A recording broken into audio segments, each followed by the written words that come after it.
Assalamualaikum warahmatullahi wabarakatuh. Fahamdan li rabbin khassana bi Muhammadi wa anqadhana min dhulmatil jahri wal dayajiri ila nuri islamin wa ilmin wa hikmatin wa yumnin wa imanin wa khairil awamiri. Allahumma salli wa sallim wa barik ala sayyidina wa maulana Muhammad abdika wa rasulika nabiyil ummi al-fatih lima ughliq wal khatim lima sabaq nasiril haqqi bil haqq wal hadi ila siratikal mustaqim wa ala alihi wa sahbihi haqqa qadrihi wa miqdarihil azim. Amma ba'du, usikum wa iyaya bitaqwallah faqad fazal muttaqun. Ma'asyiral hadirin wal hadirat, ikhwanana, saudara-saudara semua yang dimuliakan oleh Allah Subhanahu wa taala. Syukur alhamdulillah atas semua anugerah dan nikmat yang telah diberikan oleh Allah kepada kita semuanya, nikmat yang zahir maupun nikmat yang batin. Nikmat yang dirasa oleh jasmani atau ruhani. Yang kita berharap kepada Allah Subhanahu wa taala, mudah-mudahan Allah Subhanahu wa taala menjaga semua nikmat yang ada dan Allah Subhanahu wa taala menambahkan dan menyempurnakan nikmat-nikmatnya untuk kita semuanya, yang harapan besar kita semuanya sebagai bentuk nilai berbekal diri demi kehidupan yang kekal abadi kelak di sisi Allah Subhanahu wa taala. Mudah-mudahan diam dan gerak kita selalu dalam ridho Allah Subhanahu wa taala. Kita diberi hidayah dan taufik oleh Allah untuk mentasarrufkan anugerah-anugerah dan nikmat ini untuk gembiranya baginda Nabi Muhammad sallallahu alaihi wa alihi wa sahbihi wasallam, yang itu adalah pintu terbesar menuju ridha Allah Subhanahu wa taala fi khairin wa lutfin wa afiyah. Amin ya rabbal alamin. Salawat dan salam yang mulia mudah-mudahan selalu dihaturkan kepada baginda Nabi Muhammad sallallahu alaihi wa alihi wa sahbihi wasallam, keluarga, sahabat dan semua pengikutnya ila yaumil qiyamah. Majelis-majelis kita, pengajian-pengajian ini, baik yang hadir atau juga yang mendengarkan dan yang menyaksikan melalui live streaming atau yang lainnya, ini merupakan salah satu waktu yang istimewa buat kita semuanya, karena kita menyebut-nyebut nama baginda Nabi Muhammad sallallahu alaihi wasallam. Kita membahas sirah, sejarah Rasulullah sallallahu alaihi wasallam. Dahulu para ulama meyakinkan dalam kaedah-kaedah tasawuf mereka adalah inda dzikris shalihin tanzilur rahmah fa kaifa bi aslahis shalihin. Di saat kita menyebut nama orang saleh, maka turun rahmat dari Allah Subhanahu wa taala. Kalaulah menyebut nama orang saleh, seorang wali, seorang alim, ulama, turun rahmat dari Allah Subhanahu wa taala, bagaimana saat kita menyebut orang yang paling saleh dari semua yang saleh, yang paling alim dari semua yang alim, yang paling mulia dari semua yang mulia, baginda Nabi Muhammad sallallahu alaihi wa alihi wa sahbihi wasallam. Maka bersolawat kepada Rasulullah, membahas sejarah Rasulullah, membahas syama'il, sifat-sifat kepribadian Rasulullah adalah di antara hal yang paling mulia. Sehingga seakan-akan kita duduk ngobrol bersama Rasulullah. Sebagaimana hadis qudsi, Allah Subhanahu wa taala berfirman, "Ana jalisu man dzakarani." Aku adalah kawan duduk orang yang berzikir kepadaku. Sehingga dahulu para ulama mengatakan bahwa jikalau Anda berkeinginan untuk berbicara dan diajak bicara oleh Allah Subhanahu wa taala, maka bacalah Al-Qur'an. Dan kalau engkau berkeinginan untuk diajak bicara oleh Rasulullah, maka bacalah hadis. Demikian juga kita membahas sejarah Rasulullah sallallahu alaihi wa alihi wasallam. Insyaallah mendapatkan perhatian khusus, keridhaan dari baginda Nabi Muhammad sallallahu alaihi wa alihi wasallam, yang menyampaikan, yang mendengarkan, yang menyaksikan, yang mendukung, yang senang. Mudah-mudahan semuanya mendapat syafaat baginda Nabi Muhammad sallallahu alaihi wasallam di dunia sampai kelak nanti di hari kiamat. Amin ya rabbal alamin. Hadirin hadirat ikhwanana yang dimuliakan oleh Allah Subhanahu wa taala, di majelis yang lalu kita membahas akan masa-masa embargo keluarga Rasulullah Sallallahu Alaihi Wasallam selama 3 tahun. Tahun ke-6 Hijriyah, tahun ke-7 Hijriyah, tahun ke-7 Hijriyah, tahun ke-8 Hijriyah, dan tahun ke-9 Hijriyah, awal dari 9 Hijriyah. Sudah kita sampaikan bahwa baginda Nabi Muhammad Sallallahu Alaihi Wasallam menyampaikan kepada pamandanya beliau, Abu Talib, bahwa Allah Subhanahu wa taala memberitahu kepada Nabi Muhammad. Allah Subhanahu wa taala memberitahu, memberikan wahyu bahwa Allah Subhanahu wa taala telah mewahyukan, memerintahkan rayap untuk memakan kertas yang ditulis oleh orang-orang kafir Quraisy yang ditempel atau yang dipakukan di Ka'bah Al-Musyarrafah. Kecuali lafaz Allah Subhanahu wa taala yang mereka pun juga biasa menulis bismikallahumma. Maka Abu Talib percaya kepada Rasulullah SAW, dan memang dasarnya Abu Talib banyak syair-syairnya yang menunjukkan bahwa keimanan Abu Talib kepada Rasulullah Sallallahu Alaihi Wasallam. Dan ini kita tidak mengulang kembali bahwa kita meyakini bahwa Abu Talib selamat, Abu Talib beriman. Banyak para ulama yang mengarang kitab-kitab akan hal tersebut. Semisal Sayyid Ahmad Zaini Dahlan memiliki kitab yang namanya Asnal Matalib fi Najati Abi Talib. Al-Imam Suyuti juga memiliki kitab-kitab yang semisal tersebut dan lain sebagainya. Maka para guru-guru kita, ulama-ulama kita berpesan kepada kita, kalau membuat contoh paman Rasulullah yang kafir, maka buat contoh Abu Lahab. Jangan buat contoh Abu Talib. Ma'asyiral hadirin wal hadirat, ikhwanana, sahabat-sahabat fillah yang dimuliakan oleh Allah. Abu Talib bergegas mengajak beberapa kelompok, beberapa orang-orang dari Bani Hashim, Bani Muttalib untuk menjumpai pimpinan-pimpinan Quraisy di Masjidil Haram. Abu Talib mengatakan, wahai pimpinan-pimpinan Quraisy, mau sampai kapan kita terus semisal ini? Mau sampai kapan kalian melakukan kedoliman-kedoliman yang semisal ini? Kita pada dasarnya adalah satu kabilah, satu suku. Datuk-datuk kita dahulu sama.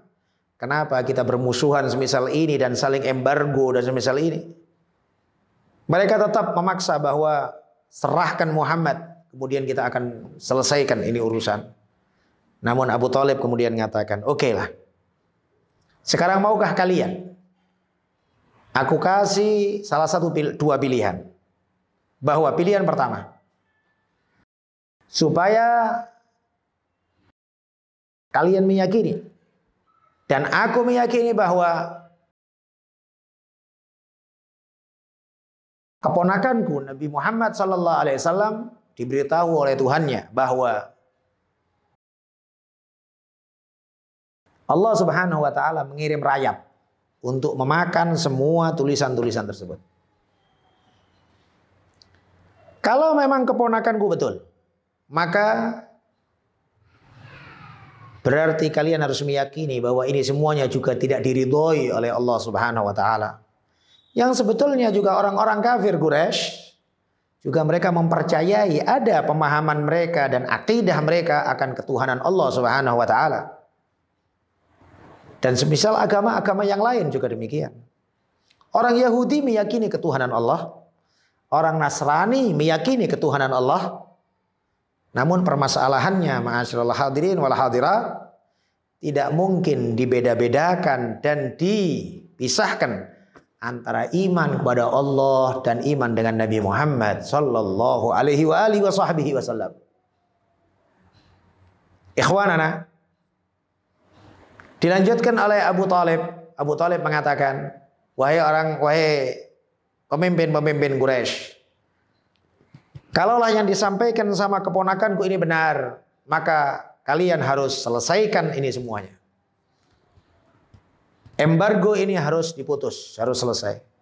Tapi kalaulah yang disampaikan sama keponakanku itu tidak betul, maka aku akan menyerahkan keponakanku, terserah kalian mau lakukan apapun. Sebagian di antara mereka sebetulnya dalam hati pasti meyakini bahwa Nabi Muhammad tidaklah pernah berkata bohong. Dari sejak kecil Rasulullah SAW dikenal sebagai orang yang paling dipercaya dan jujur. Namun di sisi lain, keinginan mereka untuk membantai Nabi Muhammad, keinginan mereka untuk memiliki, menguasai Nabi Muhammad SAW, mereka akhirnya sepakat. Maka dibukalah tulisan atau perjanjian tersebut yang ditempel di dinding Ka'bah. Maka betullah setelah dibuka dari kotak, ternyata semua tulisannya sudah dimakan sama rayap. Tidak tersisa sama sekali tulisan apapun kecuali lafaz Bismikallahumma, dengan asmamu ya Allah. Maka keluarlah, disepakatilah bahwa embargo ini harus diselesaikan.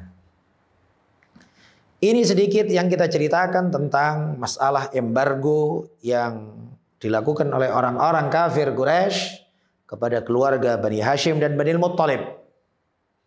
Dan kita juga mengambil iktibar bagaimana keluarga-keluarga Rasulullah SAW bersatu padu, bersatu semuanya untuk melindungi Rasulullah SAW. Selama 3 tahun berada di Syi'ib Abi Thalib. Dan bahkan dalam banyak buku sejarah disebutkan bahwa Abu Thalib seringkali di masa berada di Syi'ib tersebut, Abu Thalib selalu memindah-mindah tempat tidur Rasulullah SAW. Karena kekhawatiran Abu Thalib, andai ada orang yang kemudian akan menculik atau orang yang mengambil dengan paksa di malam hari dan lain sebagainya. Sehingga Rasulullah SAW tidurnya dipindah-pindah oleh Abu Thalib. Karena kekhawatiran Abu Thalib akan keselamatan Rasulullah SAW.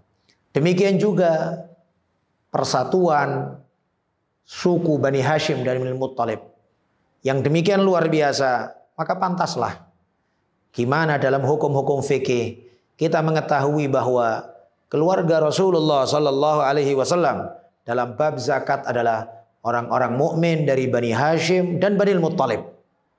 Bukan sekedar anak cucu Rasulullah SAW. Namun keluarga-keluarga Rasulullah dari sepupu-sepupu Rasulullah, 2 pupu Rasulullah SAW dan keturunannya dari keturunan Bani Hashim dan Bani Muttalib.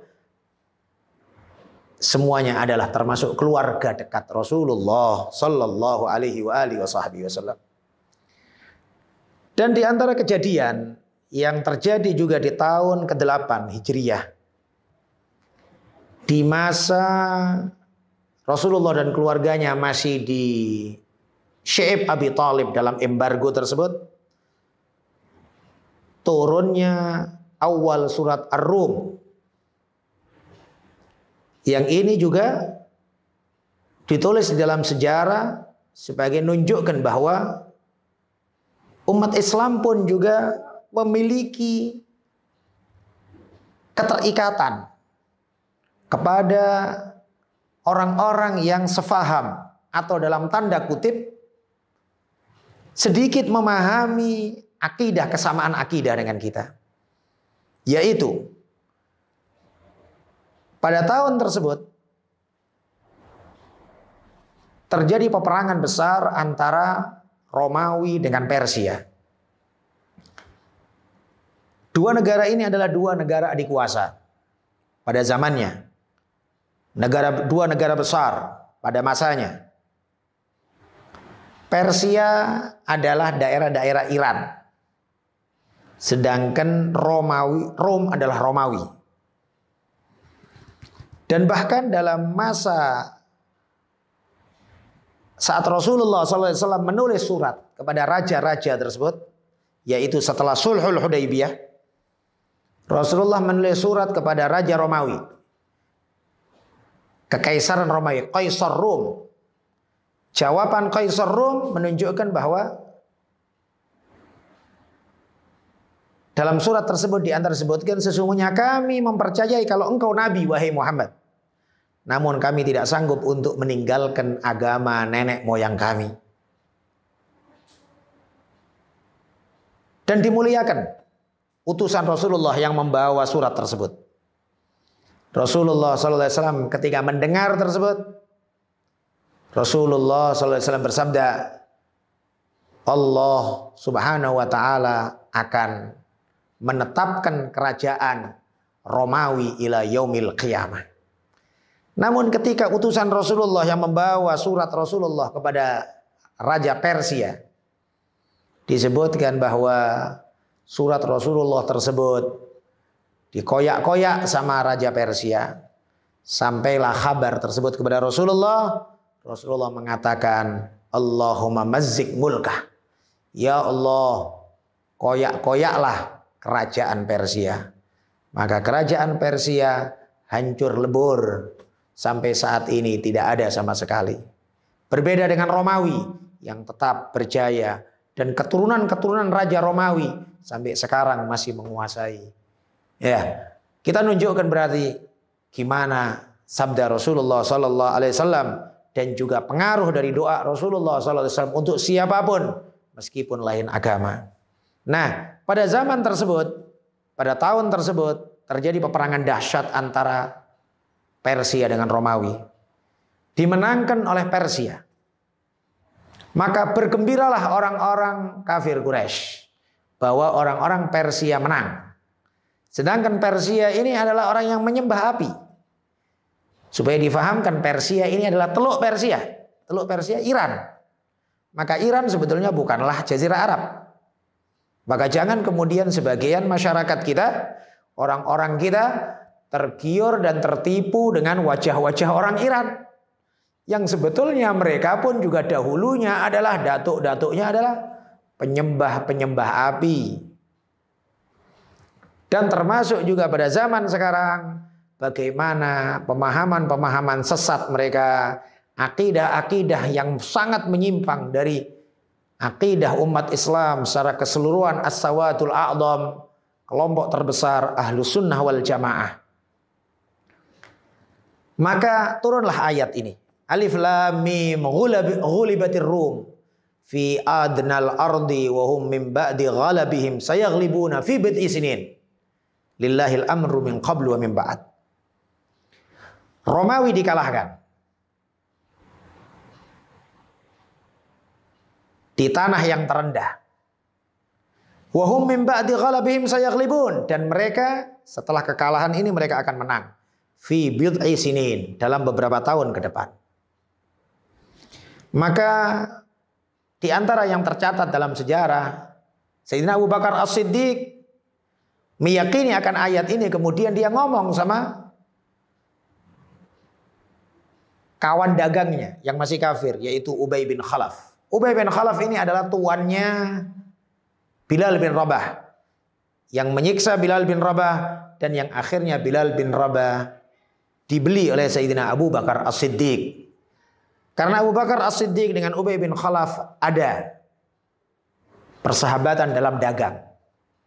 Maka Abu Bakar mengatakan kepada Ubay bin Khalaf, kalau Romawi pasti akan menang dalam beberapa tahun. Ditertawakan sama Ubay bin Khalaf. Tidak mungkin, sudah jelas bahwa Persia itu menang. Gimana bisa bangkit Romawi setelah dikalahkan dan ditaklukkan oleh Persia, dan dengan nyata sekarang. Orang-orang kafir Quraisy senang karena Persia adalah penyembah api. Sedangkan orang-orang Muslim merasa susah karena Romawi ini mereka adalah ahlul kitab. Maka ada kesamaan. Ahlul kitab mereka memiliki dari kitab samawi. Mereka memiliki kitab yang diturunkan oleh Allah Subhanahu wa taala kepada Nabi Isa. Maka Allah Subhanahu wa taala menyatakan bahwa setelah kekalahan Romawi mereka akan menang dalam beberapa tahun. Maka Ubay bin Khalaf, pimpinan orang Quraisy ini, kemudian dengan bangganya dan dengan pedenya mengatakan, maukah engkau kita berani taruhan? Abu Bakar mengatakan oke. Maka taruhanlah mereka 10 onta yang terbaik. Ubay bin Khalaf 10 onta, Abu Bakar 10 onta. Mungkin pada masa tersebut masih belum ada hukum diharamkannya taruhan. Karena di kota Mekah syariat yang ada, hukum syariat adalah sholat saja. Dan itu pun terjadi setelah wafatnya Abu Thalib dan Sayyidah Khadijah selang sekian lama. Artinya beberapa bulan atau 1 tahun sekian sebelum hijrahnya Rasulullah Sallallahu Alaihi Wasallam. Sedangkan ini terjadi di tahun ke-7 dan ke-8 dan ke-8 dari kenabian. Saat Rasulullah Sallallahu Alaihi Wasallam berumur 47 atau 48. Besar kemungkinan pada zaman itu pastinya belum ada syariat diharamkannya taruhan. Maka Sayyidina Abu Bakar lapor sama Rasulullah, bilang sama Rasulullah, "Wahai Rasulullah, aku taruhan sama Ubay bin Khalaf 10 ekor onta. 10 ekor onta. Kalau Romawi menang, maka Abu Bakar yang mengambil 10 ontanya Ubay bin Khalaf. Kalau Romawi tidak menang, maka Ubay bin Khalaf mengambil ontanya Abu Bakar." Rasulullah bertanya, "Berapa tahun jarak engkau taruhan?" Abu Bakar mengatakan 3 tahun ya Rasulullah. Rasulullah mengatakan, bersabda, Allah berfirman fi bid'i sinin. Arti fi bid'i sinin, beberapa tahun dalam bahasa Arab adalah angka 3 sampai 10. 3 sampai 9 maksimal. Itu adalah bid'i sinin. Dalam hadis Rasulullah, al-imanu bid'un wa sab'una syu'bah. Iman memiliki 70 sekian cabang. Kalimat bid'un itu adalah 3 sampai 10. Maksimal 3 sampai 9. Tidak sampai 10. Al-Imam Asy-Syaikh Muhammad Nawawi Banten memiliki kitab yang terkenal namanya Qami'ut Tughyan fi Syu'abil Iman. Tadi kita berbicara tentang kata kalimat bid'un. Kemudian Rasulullah mengatakan, bersabda kepada Sayyidina Abu Bakar, "Wahai Abu Bakar, kau minta tambahan waktu sampai 9 tahun. Kalau dia tidak mau, kau tambahkan taruhannya." Maka datanglah Abu Bakar kepada Ubay bin Khalaf, meminta tambahan waktu tidak 3 tahun, tapi 9 tahun. 9 tahun dan taruhannya dinaikkan menjadi 100 onta. Abu Bakar 100 onta, Ubay bin Khalaf 100 onta. 9 tahun. Maka betullah pastinya tidak mungkin meleset janji Allah Subhanahu wa taala, apa yang difirmankan oleh Allah Subhanahu wa taala. Tahun ke-7 tahun ke-8 Hijriah terjadinya, ya, tahun ke-7 atau ke-8 Hijriah, maaf, bukan Hijriah tapi tahun ke-7 dan tahun ke-8 dari kenabian. Terjadinya taruhan tersebut. Berjalan 7 tahun, terjadi pertempuran besar antara Romawi dan Persia, menanglah Romawi. Dan disebutkan pastinya Ubay bin Khalaf setelah 7 tahun, dia udah tewas. Karena Ubay bin Khalaf meninggal dunia di perang Uhud. Sedangkan ini terjadi di tahun ke-8 dari kenabian. Dari tahun ke-8 ditambah 7, 9, 10, 11, 12, 13. Nah, Rasulullah SAW hijrah. Kemudian tahun ke-1 Hijriah, 2 Hijriah, 3 Hijriah, Ubay bin Khalaf mati di perang Uhud. Tapi ditetapkan oleh anaknya, dan juga Abu Bakar juga mewakilkan kepada anaknya Abdurrahman bin Abu Bakar di kota Mekah untuk melanjutkan taruhan tersebut. Maka diambillah 100 onta dari Ubay bin Khalaf oleh Abdurrahman bin Abu Bakar, putranya Abu Bakar, diberikan kepada ayahnya di kota Madinah. Rasulullah SAW menyuruh Abu Bakar untuk sebagai sedekah untuk semua umat Islam. Ini diantara kisah tentang terjadinya pertempuran antara dua negara adik kuasa di zamannya, dan juga awal turunnya surat Ar-Rum yang diturunkan oleh Allah Subhanahu wa taala di tahun ke-8 Hijriah, di masa Rasulullah sallallahu alaihi wasallam dan keluarga Bani Hashim dan Bani Muttalib dalam embargo yang demikian dahsyat atas kedoliman orang-orang kafir Quraisy. Dan di tahun ke-9 Rasulullah sallallahu alaihi wasallam dan keluarga Bani Hashim Bani Muttalib keluar dari embargo tersebut. Dan di tahun ke-9 juga terjadinya mukjizat besar Rasulullah sallallahu alaihi wasallam yang tidak dimiliki oleh para nabi sebelumnya, yaitu terbelahnya bulan. Ini adalah satu-satunya mukjizat yang dimiliki oleh Rasulullah sallallahu alaihi wasallam yang berhubungan dengan angkasa luar, yang berhubungan dengan alam ulwi, yang semua mukjizat para anbiya wal mursalin pastinya berhubungan semuanya dengan darat, berhubungan dengan bumi. Namun satu-satunya mukjizat yaitu terbelahnya bulan oleh Rasulullah sallallahu alaihi wasallam terjadi di tahun 9 kenabian. Allah Subhanahu wa taala menurunkan ayat dalam surat Al-Qamar. Bismillahirrahmanirrahim. Iqtarabatis sa'atu wansyaqqal qamar wa iyyarau ayatan yu'ridu wa yaqulu sihrun mustamir. Sudah dekat hari kiamat dan bulan sudah dibelah oleh Rasulullah. Namun orang-orang Quraisy, orang-orang kafir, setiap mereka melihat pertanda, mereka berpaling dan mereka mengatakan sihir, sihir.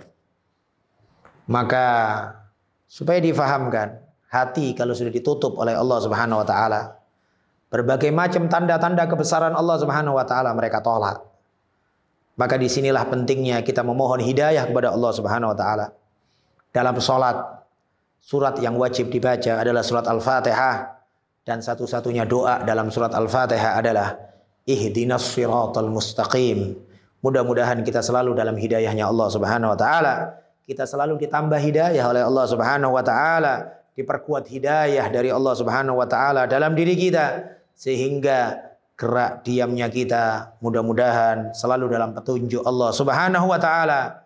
Jangan sampai kita berpegang teguh dengan akal kita, mengandalkan otak kita, mengandalkan ilmu atau pengetahuan kita, maka pasti kita akan terpeleset, pasti kita akan sesat. Berpegang teguh hanya kepada Allah Subhanahu wa taala.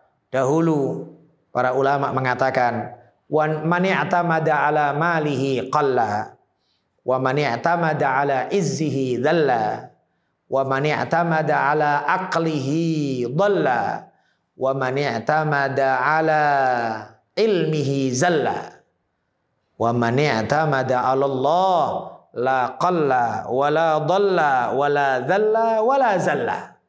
Barang siapa yang berpegang teguh, bersandar kepada hartanya, maka dia akan miskin. Barang siapa yang bersandar kepada kemuliaan dan kedudukan semuanya, maka dia akan hina. Barang siapa yang bersandar kepada ilmunya, maka dia akan terpeleset. Barang siapa yang dia bersandar kepada akal fikirannya, maka dia akan sesat. Namun orang yang bersandar kepada Allah Subhanahu wa taala, maka dia tidak akan miskin, dia tidak akan sesat, dia tidak akan hina, dia tidak akan terpeleset. Mudah-mudahan kita selalu ditetapkan oleh Allah Subhanahu wa taala dalam hidayah dan taufik darinya, insyaallah. Hadanallahu wa iyyakum ajma'in. Wal afu minkum. Insyaallah berjumpa kembali di dalam halaqah-halaqah berikutnya, tetap di dalam min ajli Rasulillah sallallahu alaihi wa alihi wa sahbihi wasallam. Allahumma salli wa sallim wa barik alaihi wa ala alihi adada khalqik wa ridha nafsik wa zinata arsyik wa midada kalimatik. Wal afu minkum. Assalamu alaikum warahmatullahi wabarakatuh.